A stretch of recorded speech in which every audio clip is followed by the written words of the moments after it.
Hello students, welcome to chemistry class 11th by Gaurav sir. बच्चों, आप सभी का दोबारा से स्वागत है केमिस्ट्री क्लासेस के अंदर। और आज हम बात करने वाले हैं बच्चों एक बहुत इंपॉर्टेंट एनसीईआरटी क्वेश्चन के बारे में। जैसा कि मैंने आप लोगों को बताया था कि जो एनसीईआरटी के क्वेश्चंस हैं वो बहुत ज़्यादा इंपॉर्टेंट हैं आपके बोर्ड एग्जाम्स के लिए एज वेल एज आपके कॉम्पिटिशन एग्जाम्स के कॉन्सेप्ट्स को क्लियर करने के लिए।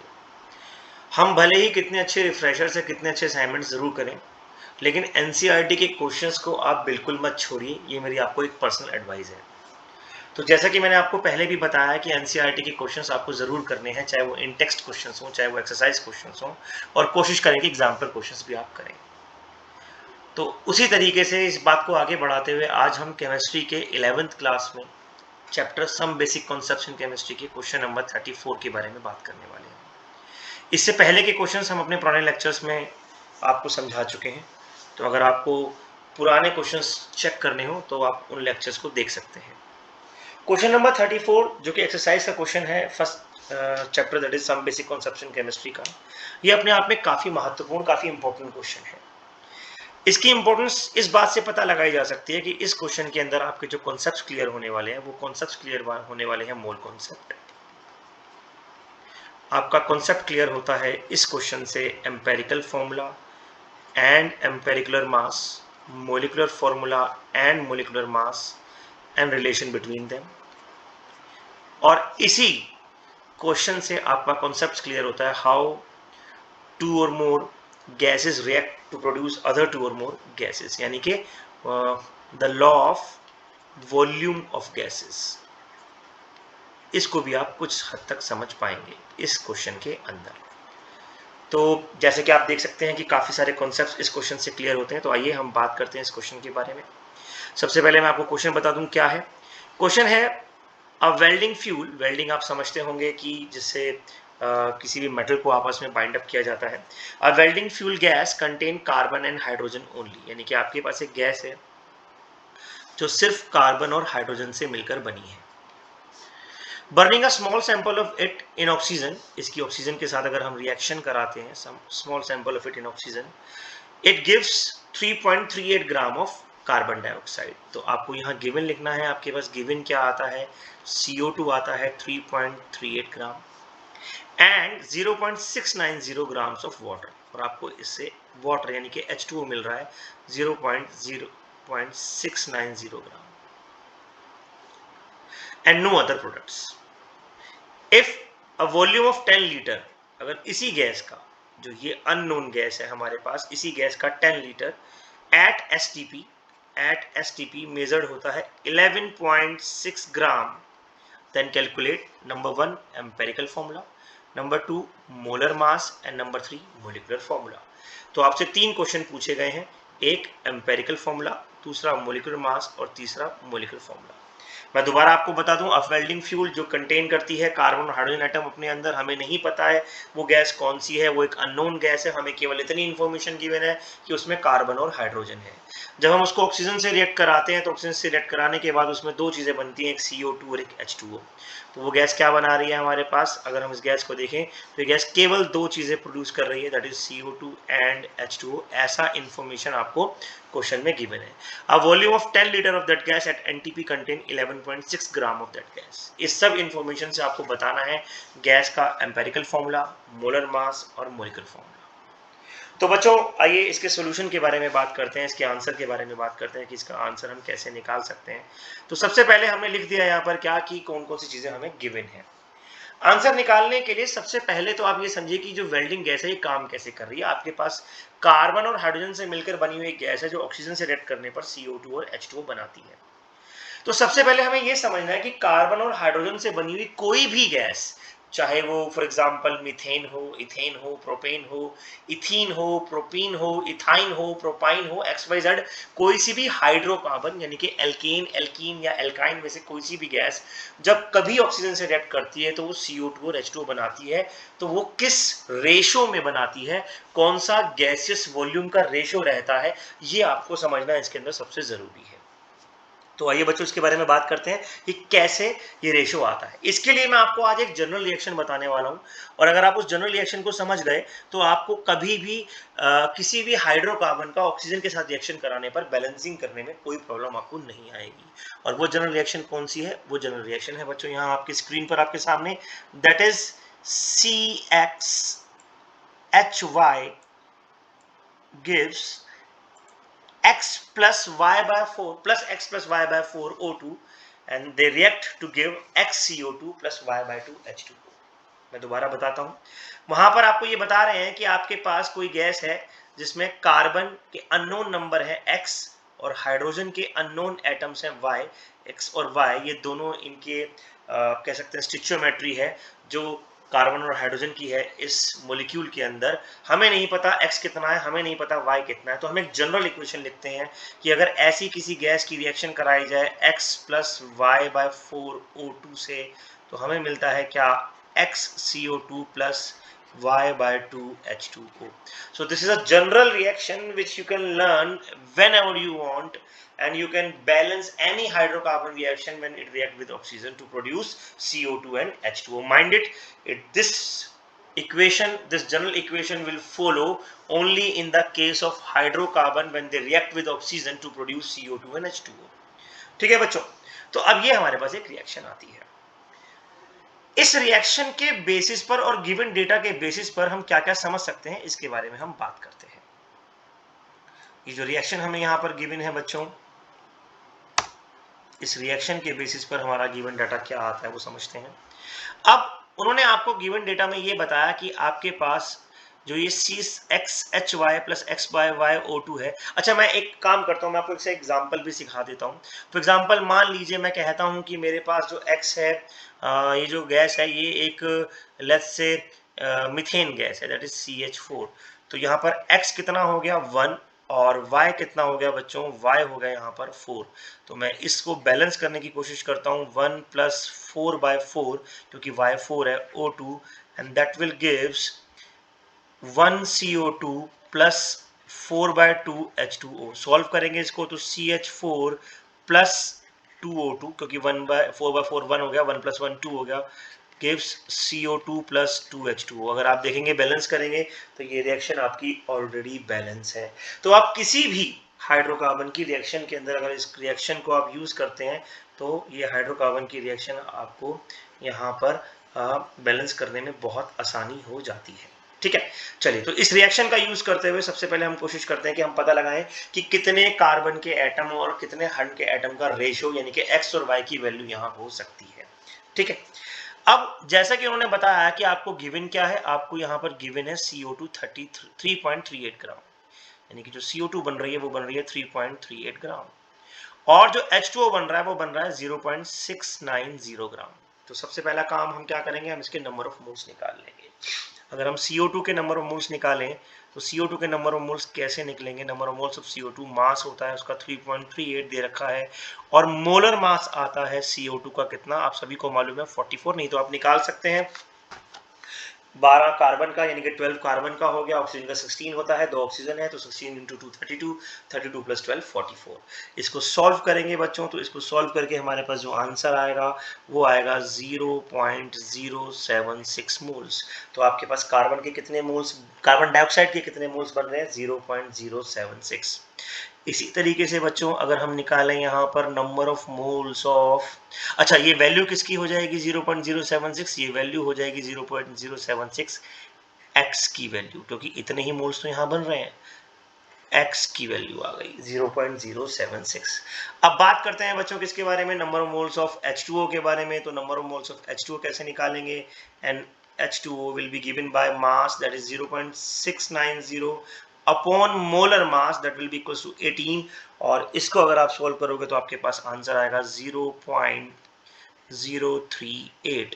तो आपके पास जो y/2 आया, देखिए ये y नहीं आया, याद रखिएगा ये क्या आया है, ये आया है y/2। y/2 कितना आया? y/2 आया 0.038। तो अब देखिएगा ध्यान से, अगर मैं ये दोनों चीजें यहाँ रखता हूँ और x और y की वैल्यू निकालने की कोशिश करता हूँ तो y की वैल्यू कितनी आती है बच्चों? y/2 इक्वल्स टू 0.038 तो हमारे पास y equals to 0.038 into 2 that will be equal to 0.076 ये आ जाएगा y। ठीक है बच्चों, तो इस इक्वेशन की मदद से हमने x और y निकाला। अब देखिएगा हम क्या यहाँ पर पुट कर रहे हैं, हम यहाँ पुट कर रहे हैं इस वैल्यू को, that is c 0.076 as x की वैल्यू 0.076 है, तो वो हम यहाँ पुट कर चुके हैं। h अगेन y की वैल्यू आ रही है 0.076 प्लस, अब वैल्यू पुट कर सकते हैं 0.076 plus 0.076 upon 4O2 that will give you what? That will give you 0.076 CO2 plus 0.038 यानी कि 0.076 अपॉन 2 H2O। तो ये आपकी एक बैलेंस इक्वेशन निकल कर आएगी। अब हमारे पास जो फॉर्मूला आ गया वो आ गया क्या, वो आ गया C 0.076 आए और H भी 0.076 आए। अगर इसका हम होल नंबर रेशो निकालते हैं तो वो हमारे पास निकल कर आता है कितना, वो आता है हमारे पास C1H1। Now this C1H1 is your empirical formula. तो ये जो आपके पास निकल कर आया, ये क्या निकल कर आया, एक एम्पेरिकल फॉर्मूला निकल कर आया। किसका, जो वेल्डिंग फ्यूल आपको दिया हुआ है CH। अच्छा, हमें नहीं पता ये रेशो 1:1 है, 2:2 है, 3:3 है, 4:4 है, लेकिन सिंपल होल नंबर रेशो क्या है, C1H1। अब इसी फॉर्मूले को यूज करते हुए हम आगे की इंफॉर्मेशन यूज करेंगे ये पता लगाने के लिए कि हमारी गैस जो है वो हमारी गैस एम्पेरिकल फॉर्मूले की अगर हम बात करें तो जो हमने फाइंड आउट किया एम्पेरिकल फॉर्मूला वो कितना निकल कर आया, C1H1। और इसी एम्पेरिकल फॉर्मूला की मदद से अगर हम एम्पेरिकल मास निकाल लें तो एम्पेरिकल मास कितना निकल कर आता है, देखेंगे ध्यान से, 12 + 1 that is equals to 13U। तो हमारे पास एम्पेरिकल फॉर्मूला है, हमारे पास एम्पेरिकल मास है, और हमसे 2 क्वेश्चन पूछे गए थे। हमसे पूछा गया था what is the empirical formula, वो हम निकाल चुके हैं, और हमसे पूछा गया मोलर मास, वो हमें अभी निकालना है, और मोलिकुलर फॉर्मूला वो भी हमें निकालना है। लेकिन हमारा पहला क्वेश्चन खत्म हो गया है। So this is the answer of your first question, that is what will be the empirical formula and empirical mass of this welding gas. ठीक है बच्चों, आगे बात करते हैं अब किसके बारे में, अब इसके मोलिकुलर फॉर्मूला के बारे में बात करते हैं। मोलिकुलर फॉर्मूला निकालने के लिए हमें जो इन्फॉर्मेशन गिवन है बच्चों, वो इन्फॉर्मेशन हमें कौन सी गिवन है, वो हमें गिवन है कि ये गैस जो है दैट इज CH, ये 10 litre gas, 10 litre gas at STP, of course eight STP 11.6 ग्राम वे करती है। तो हमें एक इक्वेशन या हमें एक कॉन्सेप्ट जो कि हमने पढ़ा था लॉज ऑफ केमिकल कॉम्बिनेशंस में और मोल कॉन्सेप्ट के अंदर, वो हमने क्या पढ़ा था कि at STP any gas contain 22.4 litre या occupied 22.4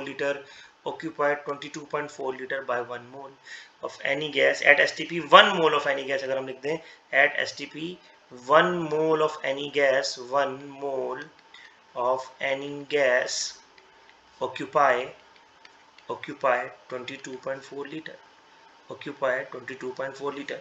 हमें ये इन्फॉर्मेशन गिवन है, इस इन्फॉर्मेशन की मदद से, इन दोनों इन्फॉर्मेशन की मदद से हम इसका आंसर निकालने की कोशिश करेंगे। तो हम कैसे आंसर निकालेंगे, अब देखिएगा 10 लीटर गैस कैरी कर रही है 11.6 ग्राम। तो 1 लीटर गैस कितना कैरी करेगी, 11.6 अपॉन 10 कितना करेगी, 1 लीटर 11.6 अपॉन 10, और 22.4 लीटर गैस कितना कैरी करेगी, 11.6 अपॉन 10 इंटू 22.4, जो कि करके सॉल्व आपके पास आएगा कितना, वो आएगा आपके पास 25.9 समथिंग, अप्रोक्सीमेटली आप इसको लिख देंगे 26, यानी कि 26 ग्राम, यानी कि 26 ग्राम आंसर है किसका, 1 मोल ऑफ दैट गैस।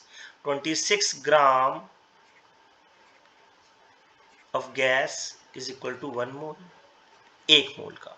तो हम इससे निकालेंगे क्या, मोलर मास। हमें पता है 1 mole equals to mass upon molar mass, और 1 मोल हमें गिवन है कितना, 1 मोल इक्वल टू उसका मास हमें गिवन है 26।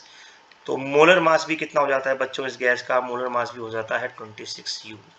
So now you are provided with molar mass. Now you are provided with molar mass. Also you have already calculated the empirical mass. Empirical mass कितना निकाला 13U. कितना निकाला 13U. मोलर मास कितना निकाला 26U. Empirical मास कितना निकाल चुके हैं 13U. और हम एम्पेरिकल मास और मोलर मास का एक रिलेशन पढ़ चुके हैं, that is molecular mass upon empirical mass is equals to 26 upon 13, that is equals to common factor and which will be equals to 2. तो ये क्या आ जाएगा, एक कॉमन फैक्टर आ जाएगा. क्या आ जाएगा, एक कॉमन फैक्टर आ जाएगा. और वो कॉमन फैक्टर कितना आ रहा है, वो कॉमन फैक्टर आ रहा है 2. इस कॉमन फैक्टर को हम क्या करेंगे, अब एम्पेरिकल फॉर्मूला में रखेंगे. हमें एक और फॉर्मूला मालूम है, molecular formula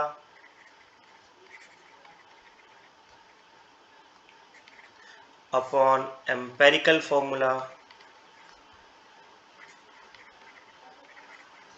is equal to common factor. तो अब इसकी मदद से हमारे पास क्या आया, हम लोगों ने पहले ही एम्पेरिकल फॉर्मूला निकाल लिया था. एम्पेरिकल फॉर्मूला हमने कितना निकाला था बच्चों, अभी अभी हम एम्पेरिकल फॉर्मूला निकाल कर आए थे, that was equals to 13U. वो हमने 13U निकाला था. और हमने मोलिकुलर फॉर्मूला कितना निकाला है 26U.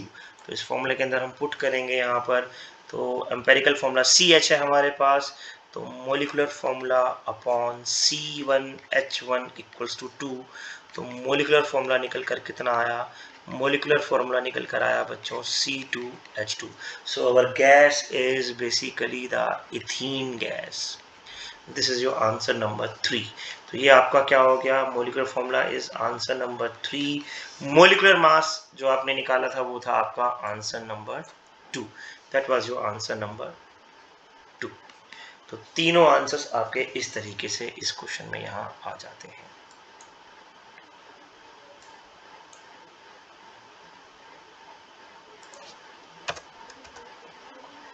एक बार बच्चों इस क्वेश्चन को दोबारा से देख लेंगे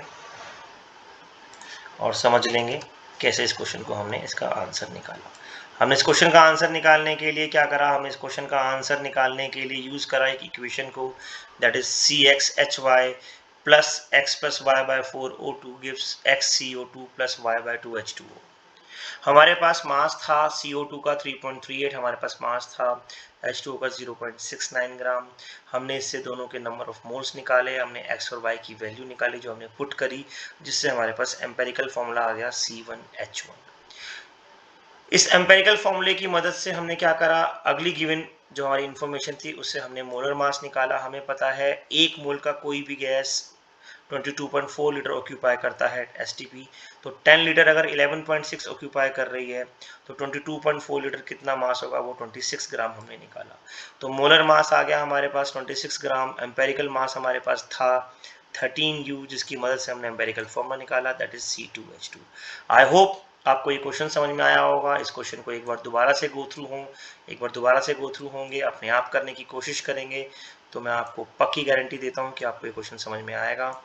And if you people feel any other problem in this question, you can ask me, and you can ask me by comment in the comment section, or you can WhatsApp me. You have my number that was already given at the starting of this lecture. And for other questions also and for other videos also, stay tuned. Thank you very much for today. That's all.